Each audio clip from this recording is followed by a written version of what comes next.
Claro, vos mirás el título y de principio te das cuenta que vamos a hablar de algo que de alguna manera es, a mi juicio, una opinión estrictamente personal, una de las mayores trabas que tiene el Evangelio en el corazón, en la mente, en el entendimiento de cada uno de los que dicen ser o son creyentes. Y estoy hablando de las tradiciones. Cuando Cristo vino a la tierra, Él vino con el Evangelio de la salvación, que vino a romper con todos los esquemas del sistema religioso que en ese tiempo imperaba. Los judíos habían recibido la ley de Dios, pero ellos hicieron de la ley, de esa ley de Dios, un montón de ceremonias e inventaron también un montón de cosas que, quieras o no, dejaron metidas dentro del judaísmo. Cosas que no tenían nada que ver con la palabra de Dios, Entonces, cuando Cristo viene a la tierra y comienza a enseñar el Evangelio, hubo un tremendo impacto, un choque. Y tan así fue que lo crucificaron. Imagínate. Lo odiaron a Jesús por el mensaje que tenía que ver con el corazón humano y no tanto con un montón de rituales. Porque el ser humano por naturaleza es ritualista. Queremos hacer muchas cosas para, supuestamente, ganarnos el favor de Dios. Y poco interesa realmente si esos rituales están en nuestras Biblias o no. Es suficiente con que la jerarquía evangélica de turno lo ordene para que todos obedezcan en alta sujeción. Quiero ver un texto que está en el Evangelio de Mateo, en el capítulo 7. Mateo capítulo 7, versos 24 y 25.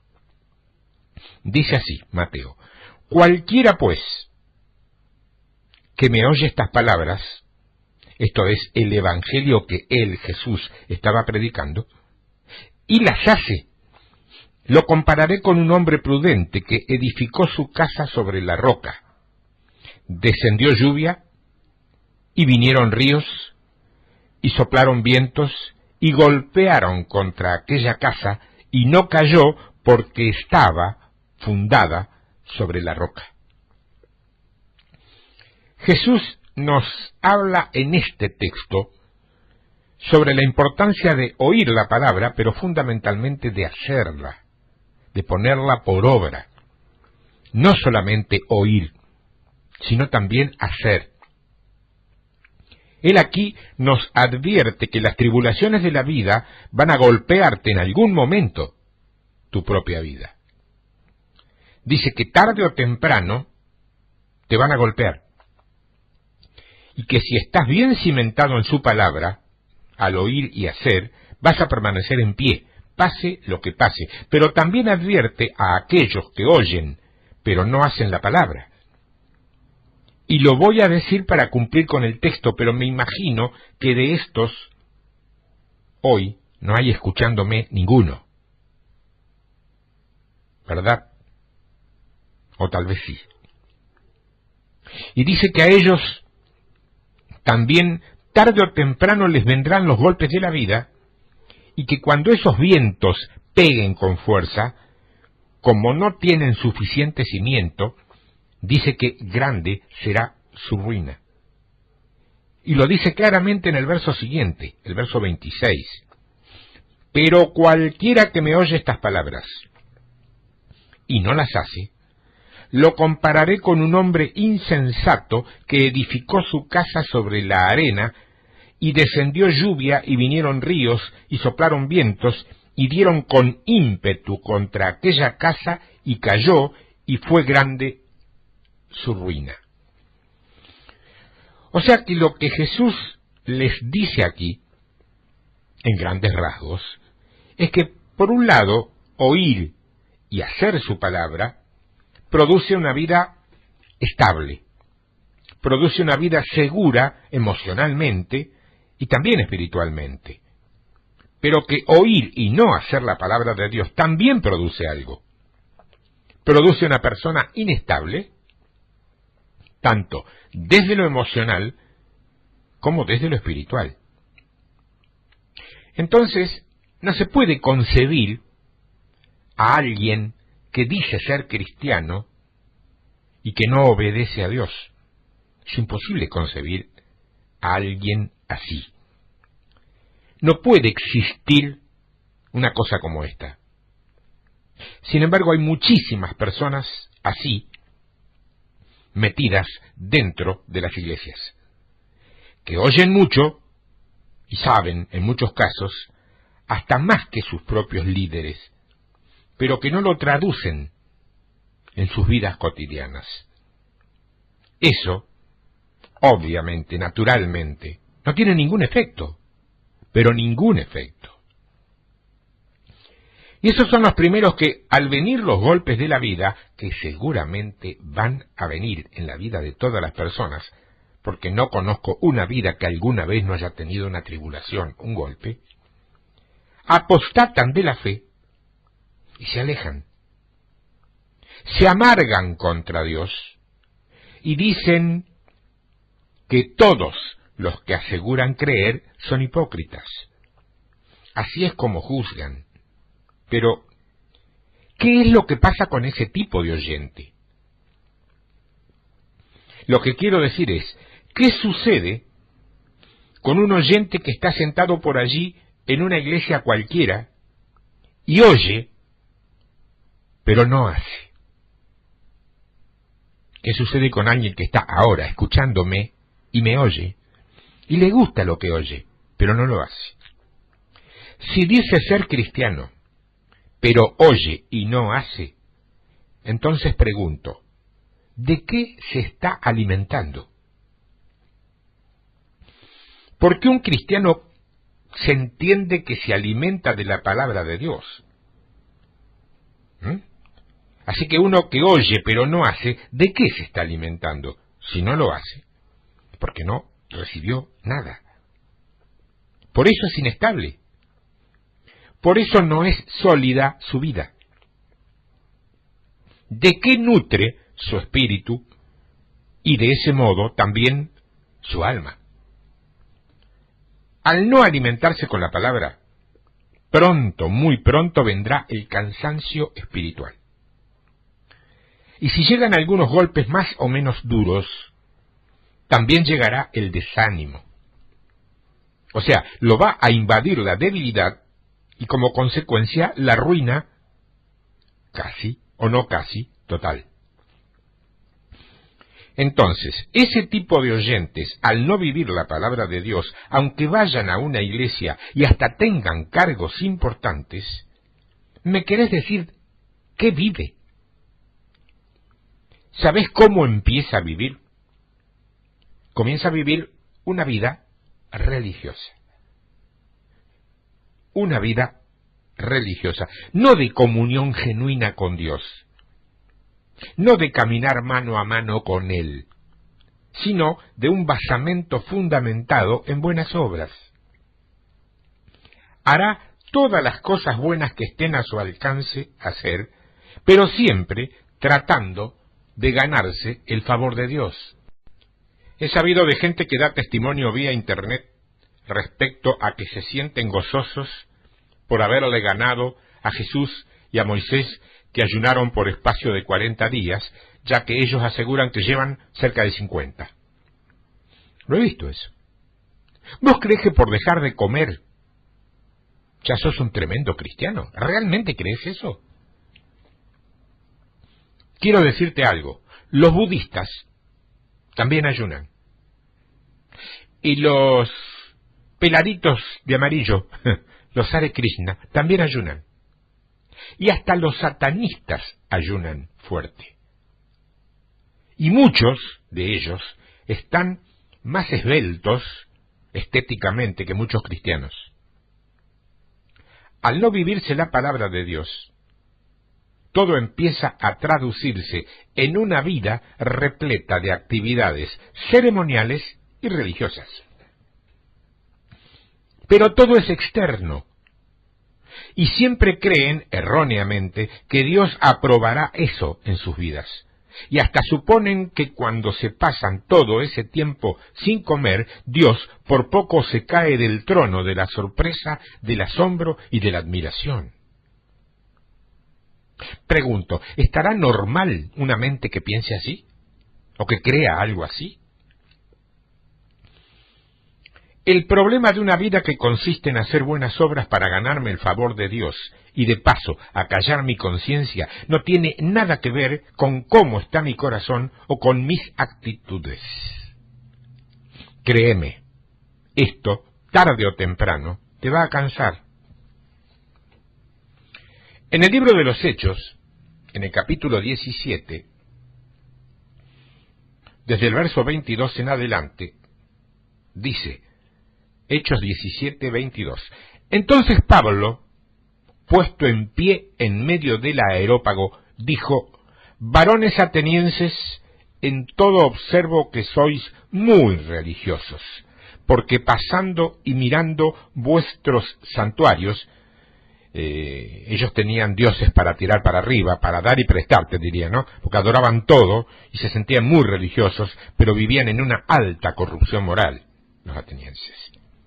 Dice Pablo, hallé también un altar en el cual estaba esta inscripción, al Dios no conocido, al que vosotros adoráis, pues sin conocerle es a quien yo os anuncio. O sea que, es decir que adoraban sin conocerlo, pero haciendo un montón de prácticas religiosas.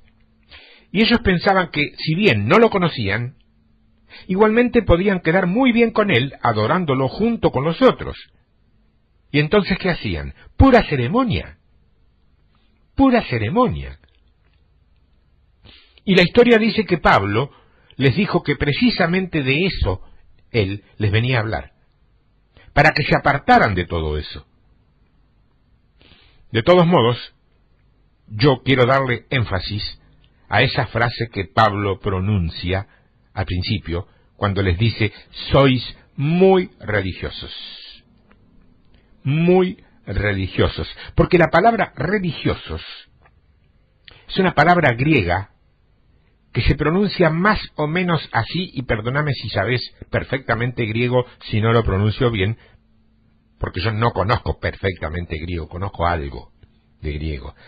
La palabra es beithidaimon, beithidaimon, que tiene que ver, fíjate, con adoración a demonios.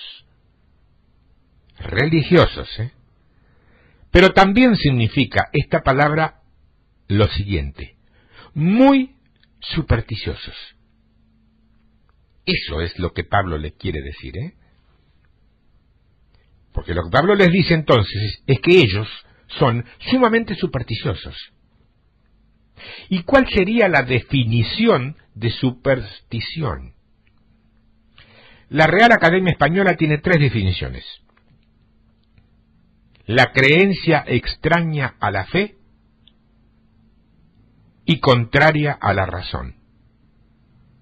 Creencia extraña a la fe, en este caso la fe cristiana. Esa es la acepción que de alguna manera tiene que ver con lo que estamos viendo. Creencia extraña a la fe y contraria a la razón. Eso es superstición. Y fíjate que hasta hace unos 7 o 8 años, las iglesias cristianas en general rechazaban prácticas extrañas a la fe cristiana y a la razón. Uno de esos casos era el que tenía que ver con ese tan conocido rito del agua bendita que usa el catolicismo romano.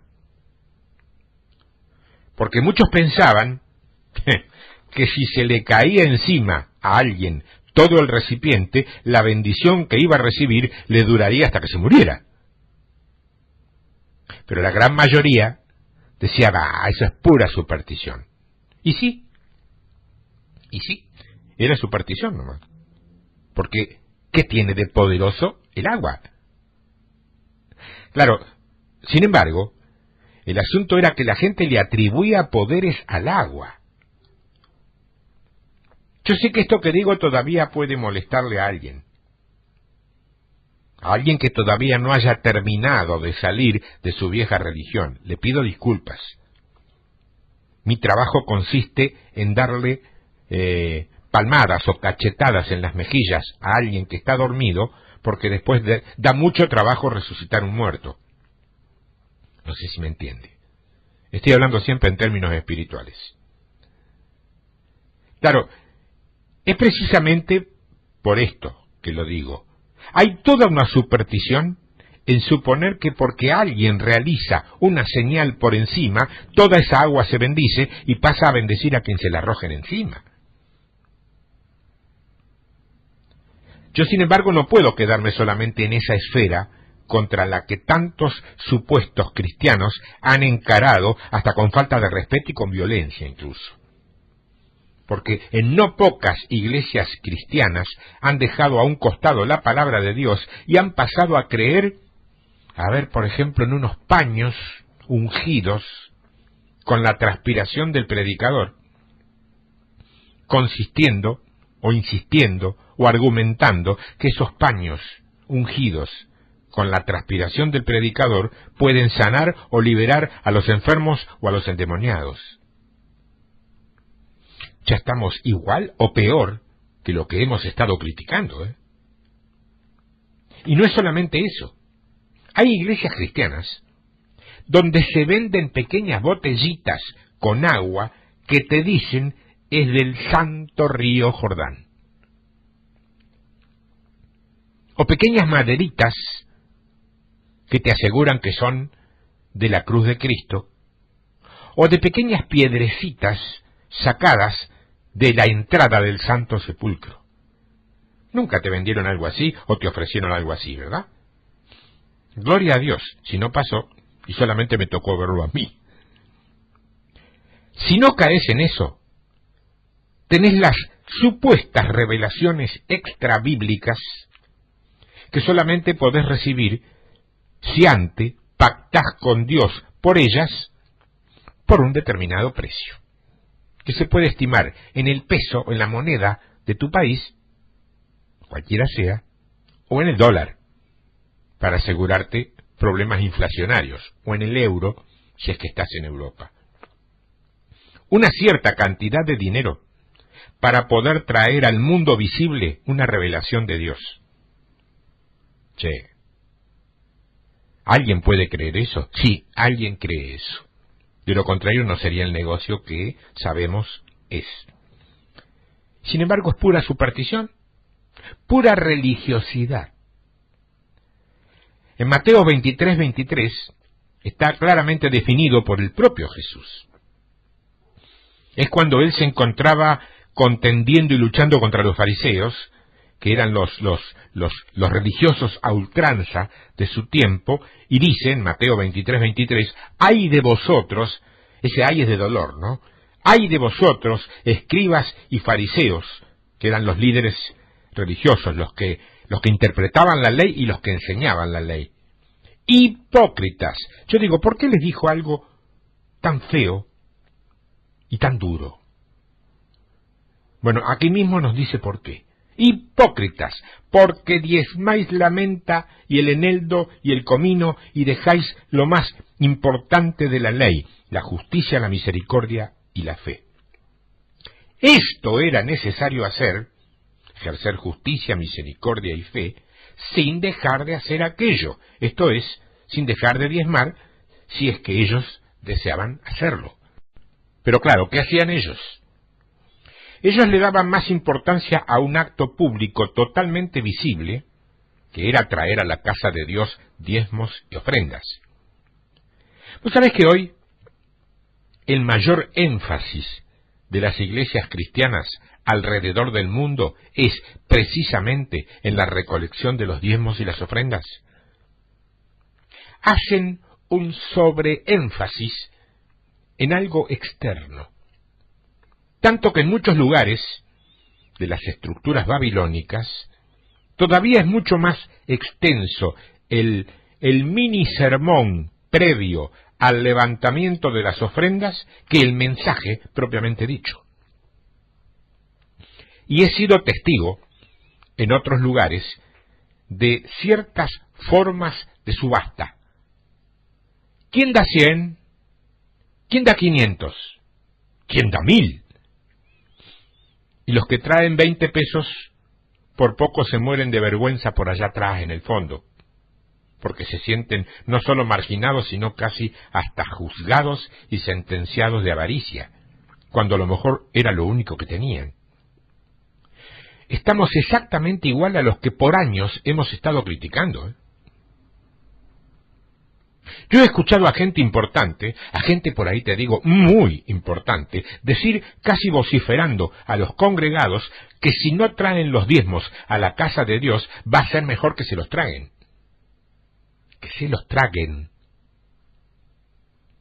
Y que después, cuando estén en la última miseria, ni se les ocurra venir a pedir oración. Bárbaros. Pero no de barbaridad, sino de barbarismo. Bárbaros. Amor de Dios. Buenas nuevas. Y como consecuencia de esas advertencias, la gente responde casi a la carrera, trayendo sus diezmos y ofrendas de modo visible. Y lo que podría ser parte de la adoración, termina siendo un acto religioso que pone ese punto por encima de todos los demás. Cuando Dios jamás dijo eso. Jamás. La segunda definición que tiene la palabra superstición, que es una fe desmedida, una valoración excesiva respecto de algo. En este caso, obviamente, de las cosas de Dios. La gente que no conoce a Cristo suele ponerse un billete en su cartera porque creen que teniéndolo les traerá buena suerte y siempre tendrán el dinero que necesitan. Se usa eso, poner pequeños billetes en las trompitas de unos elefantitos, también como símbolo de la buena suerte, de la prosperidad, las herraduras. Hay un montón de fetiches que tienen que ver con eso. Bueno, eso es pura y llana superstición, de hecho. No hace falta ser demasiado inteligente para saberlo. Incluso hasta los que lo hacen saben que es una superstición. En los locales comerciales suelen ponerse plantas de diferente clase para traer suerte en sus ventas o para, dicen, alejar los malos espíritus, como suelen ser la albahaca o la ruda macho. Yo supongo que en otras culturas habrá otras plantas que yo no conozco, que cumplen el mismo efecto ritual. Eso también es superstición. Ahora bien, ¿qué hay con las iglesias de hoy? ¿Qué hay con las iglesias de hoy? Con el muy famoso polvo de oro. Esa es la definición. Fe desmedida o valoración excesiva respecto a algo. Y estoy hablando de polvo de oros o los diamantes u otras piedras preciosas que supuestamente descienden o han descendido del cielo. Eso en las reuniones de algunas iglesias que dicen ser cristianas. Han caído en la superstición de darle a este milagro o fenómeno una valoración excesiva. Yo pregunto, ¿cuántos de ustedes creen en milagros? Yo sí creo en los milagros. Y he visto algunos en mi vida cristiana. Pero cuando hay una valoración excesiva de alguno de esos milagros, se contrapone con el ministerio de Jesús, que nunca le puso énfasis en los actos milagrosos que realizó. El énfasis de Jesús siempre estuvo relacionado con las cosas internas del corazón, en las cosas eternas. Ese fue el énfasis de Jesús durante su ministerio, no si un ciego recuperaba la vista o 5.000 personas comían panes y peces hasta reventar. En el Evangelio de Lucas, capítulo 9, Lucas 9:1 dice: habiendo reunido a sus 12 discípulos, les dio poder y autoridad sobre todos los demonios y para sanar enfermedades. Yo quiero que escuches y leas bien, si lees ese texto. ¿Qué es lo que dice que les está dando? Poder y autoridad sobre todos los demonios y para sanar enfermedades. ¿Solamente a los discípulos? Vos y yo, ¿no somos discípulos? Lucas 10:17. Volvieron los 70 con gozo diciendo: Señor, aún los demonios se nos sujetan en tu nombre. Pedazos de incrédulos. Sí les había dicho que iban a poder hacer eso. ¿Por qué vinieron tan contentos? Si vos orás por la sanidad de alguien y ese alguien se sana, ¿por qué te vas a impactar? Si a vos te fue dicho que si orás por los enfermos pueden sanar. Lo que no te dicen es que van a sanar siempre. Porque el que sana es Dios mediante tu oración, no vos. Ahora, claro, Él les dijo, verso 18, yo veía a Satanás caer del cielo como un rayo. He aquí os doy potestad de hollar serpientes y escorpiones y sobre toda fuerza del enemigo y nada os dañará. Buenísimo, ¿verdad? Buenísimo. Pero fíjate lo que dice el verso 20. Pero no os regocijéis de que los espíritus se os sujetan, sino regocijaos de que vuestros nombres estén escritos en los cielos. Noten que el énfasis de Jesús es en lo eterno. Entonces se llega a una superstición cuando se hace un sobreénfasis en algo, como justamente pueden ser los milagros. En una época, en algunos lugares, se reunían en los templos solamente a esperar que cayeran piedras preciosas o polvo de oro del cielo. Y lloraban, se caían y aullaban bien fuerte, para testimonio de todos los vecinos. Pero no se predicaba la palabra de Dios, porque el tiempo, dice, no se los permitía. El tiempo se les pasaba en eso.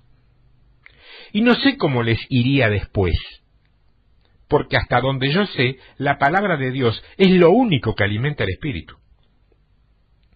Y los milagros son buenísimos, espectaculares, tremendos, hermosos, pero no cumplen esa función. No alimentan. Claro está que esto es sumamente peligroso, porque cuando te acostumbras a vivir de estas cosas externas, un día empiezan a caer otras cosas que no coinciden con lo escrito en la Biblia y ya, es un milagro y nadie lo va a discutir. Y mucho menos si se produce por la mano de un pastor. La pregunta que le queda a alguien con un poco de serenidad y de sobriedad de cristiano maduro es, si eso no los alimenta y los lleva en algunos casos a aceptar cosas no bíblicas, ¿de dónde podríamos suponer que vienen esos milagros? Porque hay algo que yo aprendí y que no me olvido nunca. Si bien en menor cantidad y calidad, los demonios y el propio Satanás son bien capaces de producir algunos hechos de carácter milagroso. Porque un milagro es la alteración de lo natural. Y ellos también son seres sobrenaturales. Es normal. Es absolutamente normal. Con eso no estoy negando la validez de los milagros y no estoy avalando lugares donde no pasa absolutamente nada hace 50 años, porque esa es la otra punta. Eso es el no creer en las cosas sobrenaturales y de ninguna manera podemos ser o llamarnos cristianos apoyados a lo sobrenatural y después no creer las cosas sobrenaturales. Lo que tenemos que tener es gran discernimiento y poner cada cosa en su lugar. Definición número 3 de superstición. atribuirle a prácticas puramente externas poderes salvadores. En Mateo capítulo 23, verso 13, mas ay de vosotros, escribas y fariseos hipócritas, porque cerráis el reino de los cielos delante de los hombres, pues ni entráis vosotros, ni dejáis entrar a los que están entrando. ¿Por qué creéis que les dijo esto? ¿Por qué creéis que Jesús les dijo esto? Por sus doctrinas. Verso 25, Mateo 23. Ay de vosotros, escribas y fariseos hipócritas, porque limpiáis lo de fuera del vaso y del plato, pero por dentro estáis llenos de robo y de injusticia. Fariseo ciego, limpia primero lo de dentro del vaso y del plato, para que también lo de fuera sea limpio. Ellos hacían ceremonias donde lavaban los vasos muy escrupulosamente, y también los platos, porque decían que tenían que estar totalmente limpios para cuando comieran. Esa limpieza que había externamente, dicen, les purificaba sus corazones. ¿Qué es eso? ¿Qué es eso? Era pura superstición eso. Era atribuirle a las cosas poderes de salvación, de santificación, y no es así. Jesús lo condenó. Pero la actitud religiosa empezó desde el Edén. Porque después de pecar Adán y Eva, dice la Biblia, que se escondieron de Dios y que tuvieron miedo. Y dice que se cubrieron con hojas de higuera. En el libro de Génesis, capítulo 3, verso 6, dice, y vio la mujer que el árbol era bueno para comer y que era agradable a los ojos y árbol codiciable para alcanzar la sabiduría, y tomó de su fruto y comió, y dio también a su marido, el cual comió, así como ella. Entonces fueron abiertos los ojos de ambos y conocieron que estaban desnudos. Entonces cosieron hojas de higuera y se hicieron delantales, y oyeron la voz de Jehová Dios que se paseaba en el huerto al aire del día, y el hombre y su mujer se escondieron de la presencia de Jehová Dios entre los árboles del huerto. Se escondieron de la santa presencia de Dios porque se sintieron sucios. Y lo único que atinaron a hacer fue coserse hojas de higuera, hacer un delantal, un taparrabos. Se lo pusieron. Se taparon. Y eso simboliza los esfuerzos humanos para no ser rechazados por Dios. Pero siguen siendo esfuerzos humanos. Pero dice que fue el miedo el que los hizo esconderse. Entonces el miedo a Dios en los seres humanos se esconde de tres maneras. Una, por medio del ateísmo. Es una manera de esconderse de Dios. Y el ateísmo es la creencia de que Dios no existe, y por lo tanto no le darán cuentas a nadie. Pero, ¿ustedes sabían que el ateísmo en realidad es una religión más? Claro, porque ellos creen que Dios no existe. O sea, tienen fe que Dios no existe. Y si vos no crees, te vas a dar cuenta, o sea, no le vas a dar cuenta a nadie porque crees que nadie existe. Esa es tu fe y por lo tanto esa es tu religión. Pero el hecho de que alguien diga que no cree que exista Dios y que no va a darle cuentas a nadie, no significa que Dios no exista y que no se le vaya a rendir cuentas algún día. Es lo que alguien cree. Pero el temor de enfrentarlo a él les hace inventar un montón de religiones. Por eso hay tantas religiones. Hay miles de ellas, que son los esfuerzos humanos para alcanzar el favor de Dios. Por eso decimos que el cristianismo no es propiamente una religión en ese sentido. Porque las religiones todas son por obras. Te ofrecen la salvación por medio de las obras. Y el cristianismo es el único concepto religioso, si querés que lo pongamos así, que ofrece la salvación por fe, por creer, como un regalo, por gracia, por medio de la fe. Por eso el cristianismo es diferente a todo lo demás. Porque aquí es por lo que Dios hizo por el ser humano en la cruz, en su Hijo, y no lo que nosotros podamos hacer para Él. Eso es religioso. Y por eso hay tanta religión que cae necesaria e indefectiblemente en la superstición. La segunda cosa que hace esconderse por miedo hacia Dios es el materialismo. El materialismo simplemente lo que le dice a Dios es: yo tengo todo, no te necesito. Yo tengo todo, no te necesito. Aún así, sabemos perfectamente que gente que tiene dinero o que ama los bienes materiales nunca se acuerdan de Dios. Nunca toman en cuenta a Dios, pero se lo pasan hablando de Dios nuestro Señor. ¿No escuchaste ninguno referirse así? Porque Dios nuestro Señor, y no creen, y no le dan cuentas. Inventan incluso una celebración religiosa para cada día del mes. Por un lado, su Dios es Mamón, el dinero. Y por otro, hablan de Dios diciendo que Jesucristo también es su Señor. En realidad es gente religiosa, muy supersticiosa. Y la tercera barrera detrás de la cual se esconde el miedo del ser humano es precisamente en la religión. Y es donde está, a ver, ¿qué te digo?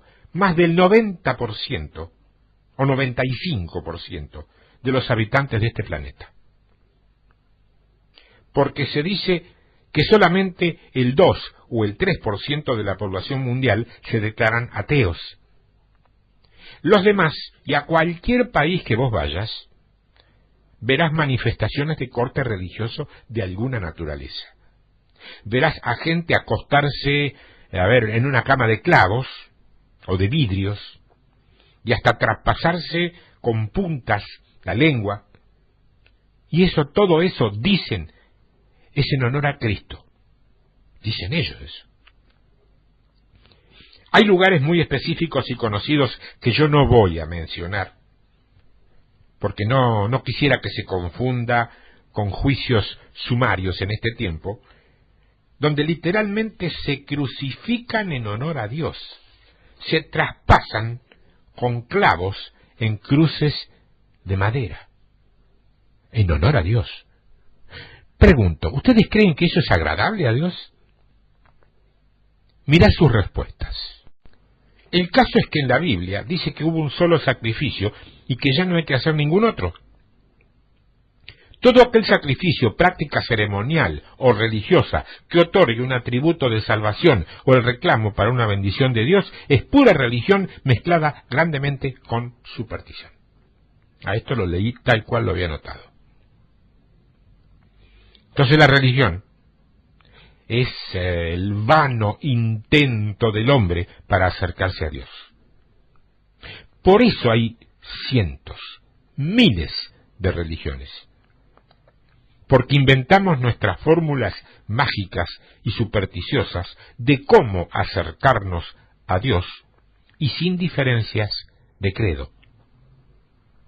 ¿O no es lo mismo recitar 5 veces una oración prearmada que leer 5 veces un salmo cada mañana, casi como método cabalístico para que traiga suerte para el día? Si me decís que crees que no es lo mismo, permitime que te diga que no entendiste nada. ¿Sabes la cantidad de correos que recibo pidiéndome que haga una oración para que sus problemas se resuelvan? Pregunto, ¿de verdad creen o creerán que sin saber absolutamente nada, con una oración mía, ellos van a arreglar sus desaguisados, que la mayor parte de ellos obedecen a malas decisiones, o a errores tremendos, o a indiferencias o irresponsabilidades con respecto a la fe, al Evangelio y al mismo Dios? ¿De verdad? Porque eso también es religión. se esconden en esas prácticas por miedo a enfrentarse con Dios y fundamentalmente con sus pecados ocultos. Entonces se llenan de prácticas que aparentan ser espirituales, pero que en realidad son actos supersticiosos. Muchas veces incluso son actos que pretenden ser bíblicos, pero que solo son actos que son ocurrencias de gente metida en la iglesia cristiana que tratan de agradar a Dios haciendo actos religiosos. He visto, y lamentablemente también he participado por ignorancia, de hecho, en algunas cosas donde se nos asegura que Dios está allí tocando fuertemente a sus hijos. Yo quiero ser claro, eso es posible y puede ser, sin duda, pero hay que mirar el día después. No existe tal cosa como un hombre o una mujer realmente tocados por el poder de Dios que al día siguiente sean las mismas personas que eran antes de ser tocados. No, no existe. Eso es religión. Y yo la he practicado. Y por eso te aseguro que es religión. Hay algo que es claro. Jesús nunca observó los rituales religiosos de su tiempo. Al contrario, los rechazó. Y de un modo bastante fuerte. ¿Por qué? Porque esos actos religiosos escondían lo que había en el corazón, primeramente de los líderes y luego del de su pueblo. Y quiero recordarte que fueron esos religiosos los que se volvieron acérrimos enemigos de Jesús. Una vez dice la Biblia que los discípulos iban en el campo y agarraron espigas y empezaron a comer, ¿te acordás? Y los religiosos salieron a vociferarles que era sábado y no podían hacer nada de eso. Entonces Jesús los miró y solamente les dijo: hipócritas. Si se les cae una vaca en un hoyo, ¿no la sacan? Eso les dijo también cuando había sanado a uno que tenía una mano seca, ¿te acordás? Y además les preguntó si no recordaban cuando David entró y comió del pan que solamente el sacerdote podía comer. Solo era hambre. Solo era hambre, pero le atribuyen a las prácticas religiosas todos esos poderes que caen en la superstición. ¿Cuántos serán cristianos? ¿Cuántos serán supersticiosos? ¿Cuántos son religiosos? Es casi lo mismo en un mismo contenido. No conocen a Dios. Algunos creen que por el simple hecho de ir a una iglesia cristiana ya son cristianos. Ni lo sueñes. Para nada. Para nada. Olvídalo, eso no es el cristianismo. Esa gente se volvió los más acérrimos rivales de Jesús. Y eso es exactamente lo que está sucediendo en este tiempo presente. Los supersticiosos, entiéndase, religiosos de hoy, se vuelven acérrimos enemigos de aquellos que quieren vivir la palabra de Dios. Y así sucede prácticamente lo mismo que ocurrió en los tiempos de Jesús, lo mismo. Pero se las han arreglado para infiltrar pensamientos que han terminado por modificar los conceptos. Vos decís que debemos guardarnos del mundo y de sus rudimentos, y lo primero que te dicen es: pero bueno, te estás volviendo demasiado religioso, hermano, demasiado extremista. Eso te está diciendo que ser religioso para ellos, ahora, es tratar de vivir conforme al propósito y la voluntad de Dios. Mira qué contrasentido, mira qué burla del diablo. Claro está que hay algo que ellos no podrán cambiar nunca, y eso es la palabra de Dios. Y la palabra de Dios claramente define quién es el verdadero cristiano y quién es el religioso. Y nosotros nos basamos en lo que dice la palabra de Dios, pues sabemos que no nos equivocamos. Es simple, Hay una versión bíblica no convencional, en la cual Santiago 1:26 se lee así. Escuchen, escuchen. Si alguien se cree religioso, pero no controla sus palabras, se engaña a sí mismo y su religión no vale nada. ¿Más claro que eso lo querés? Me contaba un pastor que en su escuela bíblica de niños, una mañana debieron llamarle la atención al pequeño hijo de un diácono por decir palabrotas, malas palabras, bien fuertes, ¿eh? ¿Sabes qué respondió el niño? Como defensa, ¿no? Pero si así habla mi papá en casa. Así habla mi papá en casa. Los niños no mienten, ¿eh? Religiosidad. Y no te sirve de nada. Y como dice Santiago, te estás engañando. Porque después dice en el versículo 27, la religión pura y sin contaminación que Dios acepta es esta: ayudar a los huérfanos y a las viudas en sus dificultades y no dejarse influenciar por la maldad del mundo. Entonces hay cristianos hoy que quieren vivir como en el mundo. Quieren vivir como el mundo vive. Pero hay verdaderos cristianos nacidos de nuevo que quieren vivir como Cristo. El Evangelio y la palabra de Dios establecen que debemos vivir. Y ni se te ocurra exhortarlos, cuando anden en algo oscuro. ¿Sabes qué te van a contestar? Ah, no, hermano, no. Esta es la libertad que yo tengo en Cristo. Vos sos muy religioso. Eso te dice. O si no, otra definición muy solicitada dentro de nuestro ambiente: sos un legalista. Es decir, que hay una confusión tal que las definiciones andan por todos lados y entremezcladas entre sí. Pocos cristianos, al apartarnos de la Biblia, entendemos esto. Muy bien. A esos intentos supersticiosos de seguir a Dios, ¿sabés cómo le llamó Jesús? El título de este trabajo: las tradiciones de los hombres. Así le llamó, las tradiciones de los hombres. Busca en tu Biblia Marcos capítulo 1. Marcos capítulo 1. Búscalo, Necesito que me acompañes en la lectura, para que el Señor te revele a vos lo que deja de revelarme a mí, porque eso es para vos y no para mí. Esos intentos religiosos y supersticiosos de fórmulas, de ceremonias, de prácticas que no tienen ningún poder de transformar el corazón y que en el tiempo de Jesús vivían y que hoy se repiten, Jesús los denominó como las tradiciones de los hombres. Marcos capítulo 7. Yo te dije 1, 7.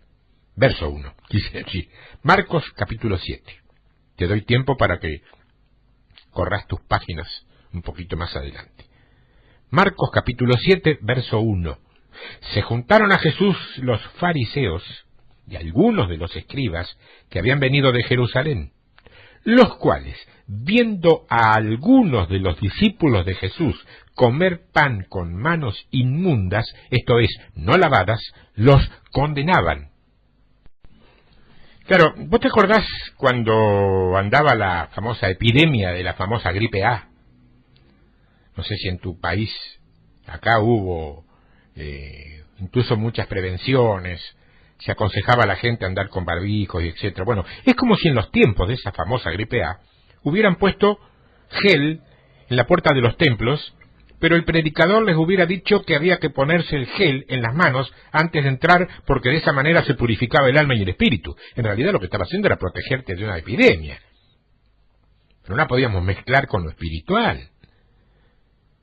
Yo sé que te causó gracia, pero eso es exactamente lo que hacían los religiosos de su tiempo. Le atribuían poderes altamente espirituales a una práctica que sencillamente era de higiene. El verso 3, Marcos 7, dice: porque los fariseos y todos los judíos, aferrándose a la tradición de los ancianos, si muchas veces no se lavan las manos, no comen. Jesús simplemente les dijo: no sean tontos. Comer con las manos sin lavar los alimentos no contamina el corazón. Lo que contamina no es lo que entra por comer cosas, lo que sale de su corazón es lo que contamina al hombre. ¡Wow! Porque del corazón salen los robos, los adulterios, las fornicaciones, los fraudes. ¿De dónde sale? El corazón. Pero comer con las manos no lavadas, eso no contamina al hombre. Pero dice este verso 3 que ellos se aferraban, se agarraban con uñas y dientes a esas tradiciones. ¿A qué? A la tradición de los ancianos. Y aquí la palabra tradición, quiero explicarte de paso para que conozcas algo más, viene de una palabra griega que se pronuncia paradidomi, o paradidomí, que significa rendirse, significa ceder, confiar. También significa transmitir, enseñar, y también entregarse o exponer. Ahora bien, ¿rendirse a qué? A las supersticiones de los líderes religiosos. Si ustedes honran a ese santo, les va a llover bendición hasta inundarlos. O la más nuestra. Si ustedes vienen todo el día domingo al ayuno programado, Dios les va a regalar ese automóvil nuevo que están esperando. Por favor, hermano. No hagamos juego con las cosas de Dios. No juguemos a la iglesita. Entonces la gente honra al santo ese en el cual no solamente no cree, sino que ni siquiera conoce, pero lo hace porque se lo dijeron, o porque le conviene. O viene el domingo y se queda sin comer en público por todo el día, aunque después en lo oculto se echa algo al estómago porque ya no aguantaba. Se han rendido ante esas doctrinas y enseñanza de los hombres. Ceden, confían, y luego se las transmiten a sus hijos y a los hijos de sus hijos. Un desastre. Un desastre porque les enseñan y las exponen. El verso 4 en adelante dice, Marcos 7, y volviendo de la plaza si no se lavan no comen, y otras muchas cosas hay que tomaron para guardar, como los lavamientos de los vasos de beber y de los jarros, y de los utensilios de metal y de los lechos. Y le preguntaron pues los fariseos y los escribas, ¿por qué tus discípulos no andan conforme a la tradición de los ancianos, sino que comen pan con manos inmundas? Respondiendo él les dijo, hipócritas. Les hablaba duro, ¿no? ¿Cuándo me escuchaste a mí decirte hipócrita a vos, que sos mi oyente, mi seguidor, mi lector, mi acompañante permanente? ¿Cuándo yo te dije hipócrita a vos? Y eso que dice que yo también soy duro. Se ve que no soy tan duro como Jesús, ¿no? Bien profetizó de vosotros Isaías, como está escrito, este pueblo de labios me honra, mas su corazón está lejos de mí. Pues en vano me honran, mira esta frase, ¿no? En vano me honran, enseñando como doctrinas mandamientos de hombres, porque dejando el mandamiento de Dios os aferráis a la tradición de los hombres, los lavamientos de los jarros y de los vasos de beber, y hacéis muchas otras cosas semejantes. Y les decía también, bien invalidáis, subrayá esta palabra, invalidáis, el mandamiento de Dios para guardar vuestra tradición. ¿Por qué te la hice subrayar? Porque invalidar significa aquí poner a un lado, separar, desestimar, y significa también neutralizar, violar, rechazar y desechar. Pregunto, ¿qué desestimaban? ¿Qué neutralizaban? ¿Qué violaban, rechazaban y desechaban? ¿Qué? La palabra de Dios, por causa de sus supersticiones. Entonces ahora me pregunto y te pregunto a vos que tenés tanta o mejor memoria que yo. ¿Cuántas cosas ligadas a la guerra espiritual has visto hacer en tu país, en tu ciudad o en tu lugar de residencia? Tales como, a ver, qué sé yo, algunas que yo me acuerde, ungir lugares desde el aire o echar fuera a todos los demonios con los llamados actos proféticos. Yo, aquí, en mi ciudad de Rosario, en la provincia de Santa Fe y en la República Argentina, he visto varias. Y todas muy bien intencionadas, ¿eh? No hablamos de que están jugando y que son payasitos. Son personas de alta credibilidad y bien intencionadas, muy serias y realizadas por gente cristiana considerada muy importante. Pero ahora viene lo más triste. Hoy, a muchos años de eso, mi ciudad no solo no ha sido tomada para Cristo, no solo no ha sido liberada ni se ha sanado, sino que está mucho peor. Pero créeme que es mucho peor, y si lees los diarios, sabés que está mucho peor. Se habla mucho de mi ciudad y lamentablemente no bien. ¿Por qué? Porque lo que se hizo lamentablemente no tuvo ningún poder contra las fuerzas del mal. Pero la verdadera fe basada en las Escrituras es así. Someteos pues a Dios, resistid al diablo, y él huirá de vosotros. ¿No dice así? Pero lo peor del caso, esas atadas de demonio que luego terminás viendo andar con mayor tranquilidad y libertad que antes, son enseñanzas clásicas que se vuelven tradición en las iglesias y pasan a engrosar la formación de los creyentes como si verdaderamente fueran bíblicas, y no lo son. Entonces, cuando oyen la verdadera palabra de Dios, se impactan y hasta se enojan y dicen que algo malo debe haber porque no coincide con lo que hemos aprendido. No importa lo bueno que parezca un método o una práctica, o una ceremonia o un acto profético, si vos querés llamarlo así. Por más bonito que se vea, jamás eso nos acercará más a Dios. Y no solo no nos acercará, sino que lo peor es que nos alejará más de Dios. Nos alejará más del verdadero significado del cristianismo y de la verdadera vida espiritual, y nos haremos como eran los atenienses, muy religiosos. Indudablemente fue contra los religiosos de su tiempo que Jesús pronunció los juicios más severos y más duros.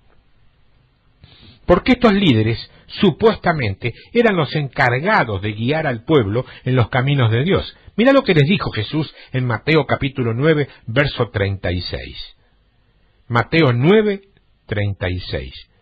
Y al ver las multitudes tuvo compasión de ellas, porque estaban desamparadas y dispersas como ovejas que no tienen pastor. Pero sin embargo ahí estaban los líderes. Los estaban escuchando a Jesús también los líderes. ¿Cómo que no tenían pastores? ¿Y nosotros qué somos?, dijeron ellos. ¿No somos los que nos sentamos en la cátedra de Moisés? Sí, lo eran. Pero también eran los que habían convertido todo eso en una serie de prácticas externas y ceremonias torcidas. Entonces la gente tenía hambre de Dios, como tiene hoy. Pero lo único que reciben en muchos lugares, lamentablemente, es pura tradición de hombres. Pura enseñanza y supersticiones de los hombres, que no es la palabra de Dios. Por eso, esos cristianos están tan débiles, tan desfallecientes y desanimados, porque no tienen sustento. Vienen los golpes de la vida y se caen estrepitosamente, porque no tienen palabra para sustentarse. Ahí está la importancia de estudiar la genuina palabra de Dios y no la interpretación que le ha dado tu denominación, por más que vos la respetes. Verso 37, Mateo 9. Entonces dijo a sus discípulos: a la verdad, la mies es mucha, mas los obreros pocos. Rogad, pues, al Señor de la mies que envíe obreros a su mies. Desgraciadamente estos versículos mayoritariamente se han interpretado mal, fíjate. Siempre que se quiere ir a evangelizar o a hablarle a la gente del evangelio se dice es que la mies es mucha, mas los obreros son pocos. Vos habrás escuchado eso 1000 veces en tu iglesia igual que yo. Vamos a orar para que el Señor envíe obreros a su mies. Pero el verdadero sentido de esto es una queja de Jesús. Es como un reproche. ¿Dónde están los líderes? ¿Dónde están los pastores de Israel?, decía. Miren cómo tienen a la gente con todas sus ceremonias, con todas sus tradiciones y con toda su religión. ¿No es parecido a lo que sale de tu corazón decir hoy cuando ves algunas cosas de las que ves? Están como ovejas sin pastor. A esos fue a los que les dijo: venid a mí, los que estéis trabajados y cargados, que yo os haré descansar. Y él decía que los obreros eran pocos porque no los contaba a ellos como obreros genuinos. Él sabía que los religiosos jamás podrán acercar al pueblo a Dios, con sus supersticiones, con sus prácticas. Al contrario, lo alejan más, cada vez más. A esas multitudes fue que Jesús las vio sin pastor. Yo te pregunto, con toda honestidad, ¿qué crees que diría Jesús si hoy mismo bajara a la tierra y entrara en alguna congregación cristiana cualquiera, de cualquier denominación, en cualquier lugar? No te ofendas. No te ofendas, por favor. En el nombre de Jesús te lo pido, no te ofendas. Pero muy probablemente diría lo mismo. No saben distinguir entre lo bueno y lo malo. No saben distinguir entre lo santo y lo profano. Y luego nos mira a todos los ministros y nos dice: ¿qué les han enseñado? Esas ovejas no tienen pastor.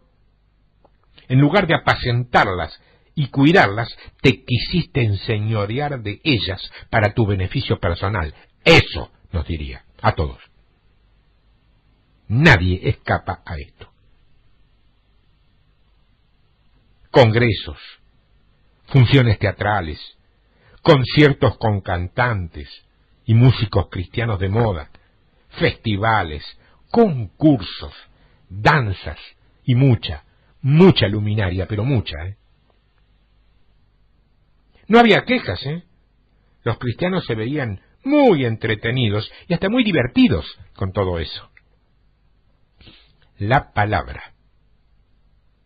¿Vos te acordás que Jesús dijo que el cielo y la tierra pasarán, pero mi palabra no pasará? Y que David dijo: tu palabra es lámpara a mis pies y lumbrera a mi camino.